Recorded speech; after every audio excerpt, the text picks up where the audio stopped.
السلام عليكم، مرحبا بكم في مطبخ ام صالحه. بديت لكم اليوم واحد الوصفه هايله وهي شوكولاته مقرنه اللوز. شوفوا كيفاش جات، يعني ما شاء الله. تبعوا معنا نعطيكم كاع الاسرار وكيفاش حتى تنجح لكم هذه الوصفه. السلام عليكم حبيباتي اعزائي، يعني الى راكم تشاهدوا فينا كامل. اليوم نجي نديروا مع بعضنا واحد الوصفه هي الشوكولا تاع مقرنه اللوز بطريقه جد بسيطه. نبدا بسم الله على بركه الله. حكمت الريسيبيون ديالي، حكمت هذا الكاس تاع لاتاي كما راكم تشوفوا فيه. درت 3 كيلات تاع لوز، ما نحيتو ما والو. نزيد نص كاس تاع سكر كلاص، ما تكثرش باش ما يجيكمش حلو بزاف. نخلط اللوز مع السكر كما راكم تشوفوا. نزيد غرفه صغيره تاع لو زيست تاع القارص، هاوليك ما تكثرش بزاف، بس سكرفتو بس نص حبه برك. نخلط هاد لو زيست مع السكر واللوز، هاوليك بهاد الطريقه. ونبدا نرش عليها الماء زهر، هاوليك وراني نشوف حتى نتحصل على عجينه ماشي مطمومه.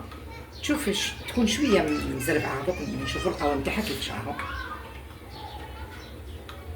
هاوليك القوام تاعو. دوك نحطو جانبا. نحكم انا مول تاع السيليكون ديالي، المول كل وحده واش عندها. كندوب الشوكولا تاعي على حمام مائي، ونبدا ندير فيها الشوكولا كامل، موزعها كامل على. بعد ما درت الشوكولا تاعي دوك نحطها في الكونجيلاتور واحد 5 دقائق كي تنشف لنا، نرجعوا مع بعضنا.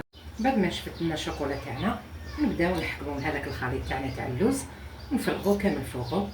بعد ما سويتها كامل كيما راكم تشوفوا بالملعقه، اخر حاجه نديرها هي ندير الشوكولا من الفوق ونغلفها كامل. ما نديروش طبقه خشينه. بعد ما درت هذيك لاكوش رقيقه من الفوق، دوك نعاود نرجعها للكونجيلاتور واحد دقيقتين ولا 3 تنشف، نحطها لكم بحول الله. هاي النتيجه النهائيه تاعنا بعد ما شفت لنا كامل الشوكولا. دوك نحوها، نديرو غير السيليكون تاعنا كيما راكم تشوفوا، ونجبدوا الحبه تاع الشوكولا تاعنا. شوفوا كيفاش جات ما شاء الله. هاوليك نكمل نحيهم كامل، نحطو لكم في صحن تقديم بحول الله. هاي النتيجه النهائيه تاع الشوكولا تاعنا. هاي النتيجه تاع الشوكولا تاعنا. شوفوا نقسم لكم كيفاش جات. هاوليك ما شاء الله. هاوليك والسلام عليكم ورحمه الله تعالى وبركاته.